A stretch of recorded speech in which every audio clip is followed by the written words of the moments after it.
Bringing people and communities together on seclosounds.org.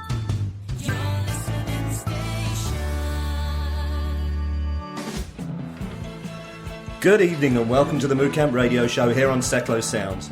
We're the MK Dons radio show who were described this week by none other than defender Carl McFadzine as the main reason he scored a fantastic headed goal in front of the cowshed last week. He apologised for his actions afterwards though, and he's hoping to be healed by Paul later in the show. Yeah, okay Carl, good luck with that. Let's kick off the show by saying that this is the Cult. That doesn't sound right.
Okay, the most observant amongst you may have realised that absolutely wasn't the Cult.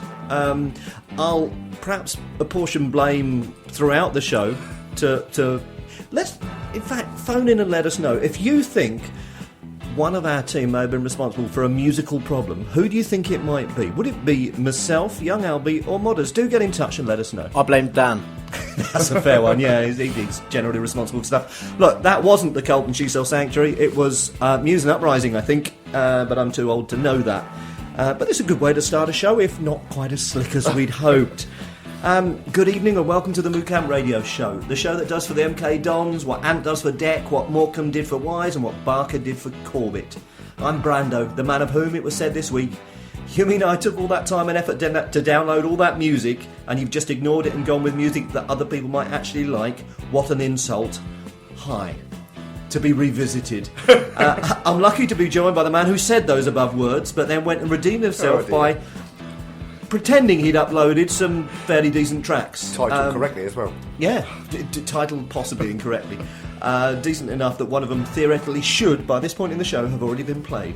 One of them has. Two-thirds of one of the songs has been played, so that's good. Say hi, Modders. Hello. I'm also joined by the representative of the noughties, the man who by his very presence breathes youth into the show, and whose uplifting attitude to life raises the hopes and dreams of us all. Say hi, young Alvy. Good morning. Just like Leicester City boss Nigel Pearson, when you're looking to talk about something other than Man United, what you think is important to us. So, Modders, can you please tell the boys and girls how they can get in touch with us? I can. You can contact the show by scoring all 7 goals in a game that you only win by a margin of 5, by obtaining a brand new home shirt which you spilled chilli sauce all over, or by brainwashing a 3-year-old. Alternatively, you can use more conventional methods. You can contact us on Facebook, and we're at facebook.com/the MooCamp. You can tweet us. We're at the MooCamp, but we're using the hashtag the MooCamp during the show. You can email us at radio@moocamp.com. You can text 80085, but please remember to start your message with "It's us against the world and the world doesn't stand a chance, or else it won't reach us." Or you can text direct to the studio on 07848 930 396. Thank you very much. Right, so coming up in the first unhurried part of the show, we play the jingle that makes everybody smile for roundabout time. We'll bring you the burning question of the week. We'll have some more of your messages from the mobile world, and we may even have a chat about a couple of rather good games of football. Sounds like a good idea. Sounds really. like a grand idea. Okay, thanks ever so much.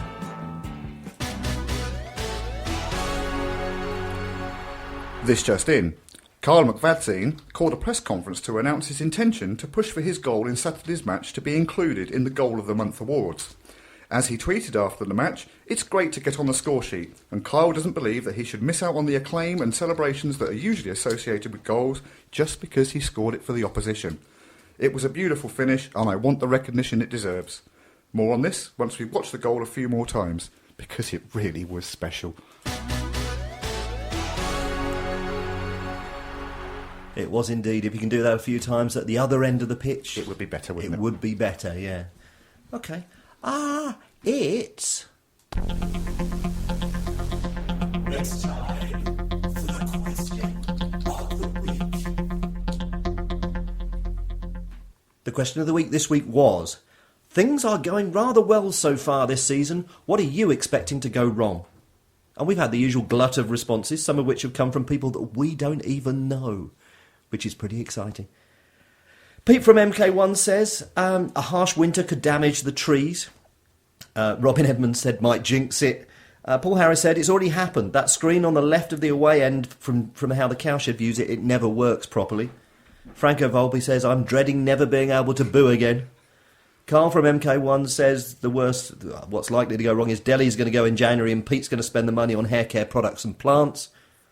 And Duke Griebner said, Bristol City, Peterborough, Sheffield United, our title challenge be aid. Lewington had to score a something goal. I agree. Yes, I agree too. We'll have more responses later on, because we have them. But for now, it's time to do this.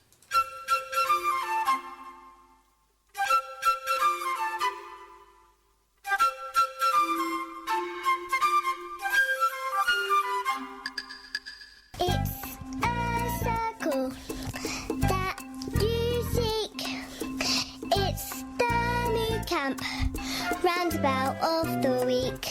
It's the MooCamp, roundabout of the week. Okay, it's that time of the show, as you know, where every week I go out to see what's happening at one of the 3,426 roundabouts in Milton Keynes, and I pick one completely at random to describe to you in all its splendour. Now, following last week's exclusive, this week's roundabout is going to be something of a letdown.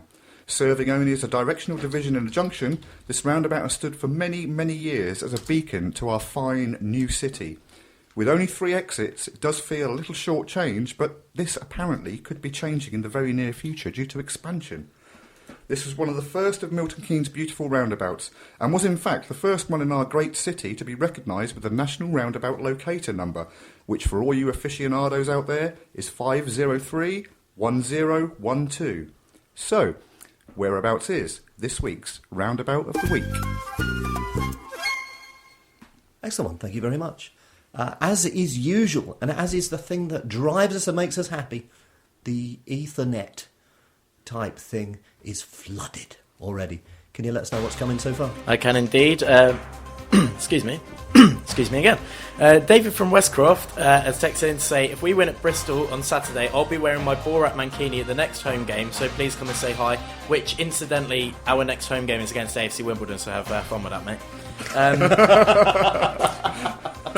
Kyle with That's a bet. Kyle, with a silent D, has texted in to say sorry, but it was a bloody good finish, wasn't it? It was indeed. Delhi from MK1 text, it's all about the goals. Second top scorer in the league. Chuffed to bits. Steve Davis from Crewe text, I think that may have been the last time that we're visiting Stadium MK for a good few visits. Daisy from Stantonbury text, these goals are getting to be quite good fun, aren't they? They could all catch on.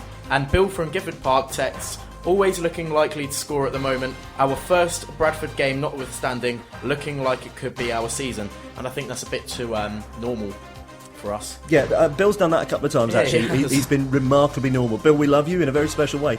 But try and, I don't know, unnormalise it a little bit. One of the great things about having us read out text is people, I think, when they're hearing us, will be imagining that people have written it in the clumsy way that we read it. And we can blame the actual text that have come in rather than our own presenting skills, which I think is really powerful. Oh, my word. This.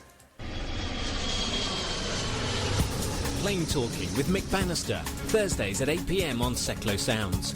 Check in for an hour of scintillating chat and music with Mick Bannister and his guests from the world of film and literature. He'll be talking about their achievements and inspiration and finding out about the books and music that accompany them on their travels around the world. Get to know the person behind the headlines. Catch Plain Talking with Mick Bannister, Thursdays at 8 p.m. here on Seclo Sounds.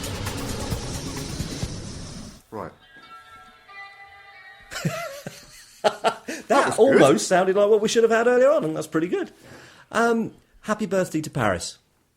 Indeed. Yes. Very much so. Not the country. There's not a country, is it? Not the country Paris, or the city Paris, or the parish of Paris, but the person of Paris. Happy birthday. Happy birthday. He won't be listening to this because he can never actually get any technical thing to work for him, whatever he's trying to achieve, whereas we are clearly accomplished in these ways.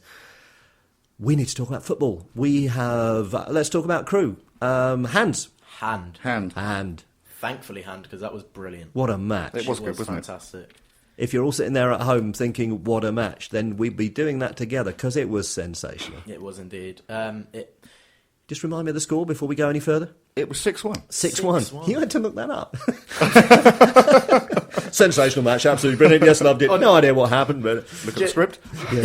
Just quickly, on Saturday, actually, there were a lot of people moaning about the screens because in the East Stand, the two screens facing us in the family corner and the corner closest to Club Red in the away end, they're just adverts, whereas the ones behind us, which we can't see, have clocks on them.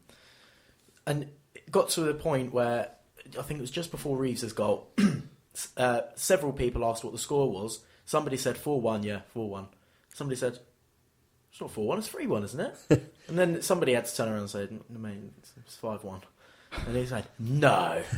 So that was a nice moment. It's alternate corners, though, isn't it? The screens diagonally opposite each other show the same thing. But they did change it for the Bradford match last night. But it was kind of frustrating looking straight ahead and seeing two screens full of adverts and not being able to see the time when we've got... But then again, I guess when you have one of the best views in the stadium, then that's probably what's going to come of it.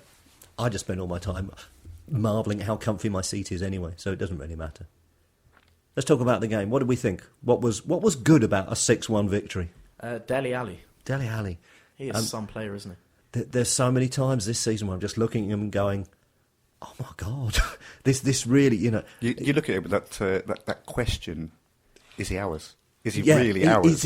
Surely. Is he human sometimes?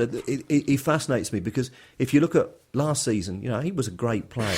Yeah. But there were real bits of his game you'd look at and say, yeah, he's got some work to do. You look at how he performs in the air this season. He's a different man to last season. Whatever they've done with him is fantastic. Incidentally, I was listening to an old show, the one after the Crawley match last season, when we were all talking about what's going to happen for this season. And we went through the list of people who were likely to get into the team, and I think we mentioned Dele Alli.